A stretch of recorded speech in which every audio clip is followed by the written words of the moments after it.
स्वागत है आपका मेरे YouTube चैनल में। आज का टॉपिक है सुंदर वस्तु या सुंदरता। बुद्ध ने सहजता से समझाया है, किसी अन्य वस्तु के समान सुंदरता आती है और चली जाती है।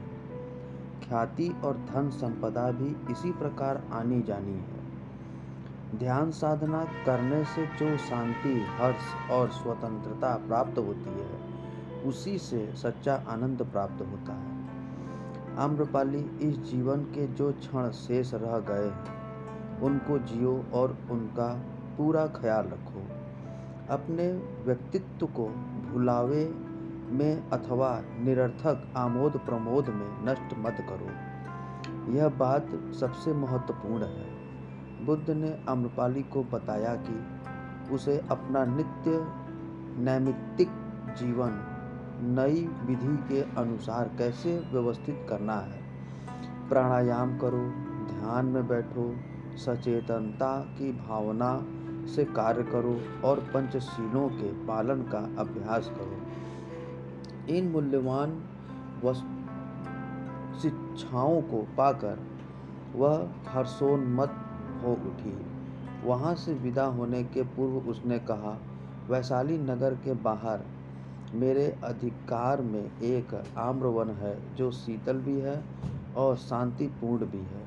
मैं आशा करती हूँ कि आप और अपने भिक्षु वहाँ कभी पधारने की कृपा करेंगे।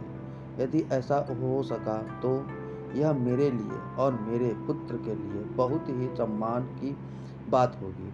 बुद्ध देव, कृपया मेरे इस निमंत्रण पर विचार कीजिएगा।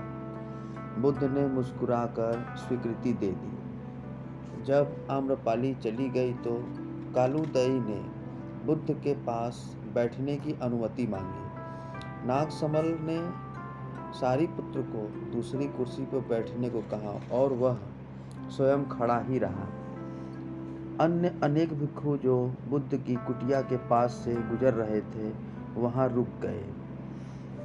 सारिपुत्र ने कालूदई की ओर देखा और मुस्कुराए। उन्होंने नागसमल की ओर भी देखा और मुस्कुरा दिए।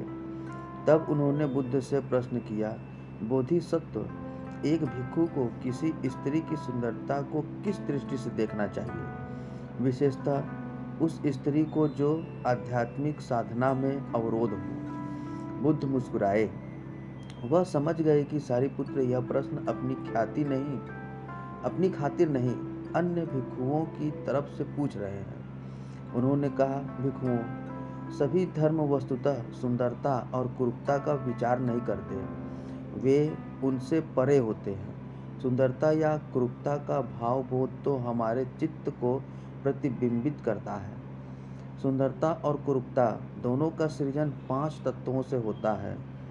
कलाकार की दृष्टि में कुछ भी सुंदर हो सकता है और किसी वस्तु को वह कुरूप बना सकता है। सरिता, बादल, पत्ता, फूल, सूर्य की एक किरण या दोपहर बाद की धूप, सभी में सौंदर्य होता है।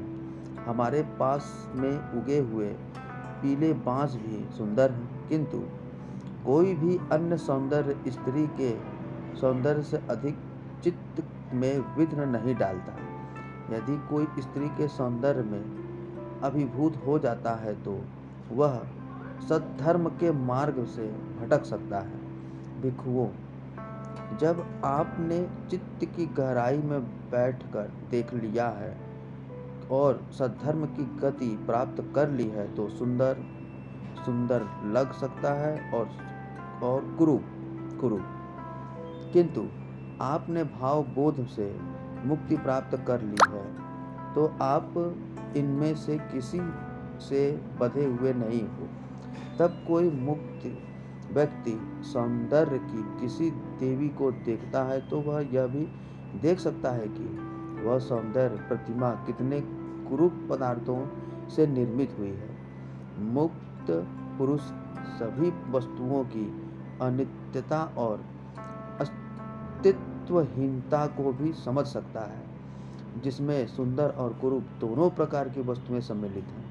इसीलिए वह न तो सुंदर वस्तु से सम्मोहित होता है और न कुरूप से विरक्त। एक ही सौंदर्य शाश्वत है, कभी फीका नहीं पड़ता। वह है करुणामय मुक्त हृदय, जिसमें किसी को दुख नहीं होता। करुणा का अर्थ है अहैतुक प्रेम और उसके बदले में किसी प्रकार की अपेक्षा नहीं करना। मुक्त हृदय किसी प्रकार की शर्तों से बंधा नहीं होता। करुणा पूरी मुक्त हृदय ही सच्चा सौंदर्य है। उस सौंदर्य की शांति और हर्ष ही सच्ची शक्ति, शांति और सच्चा हर्ष है।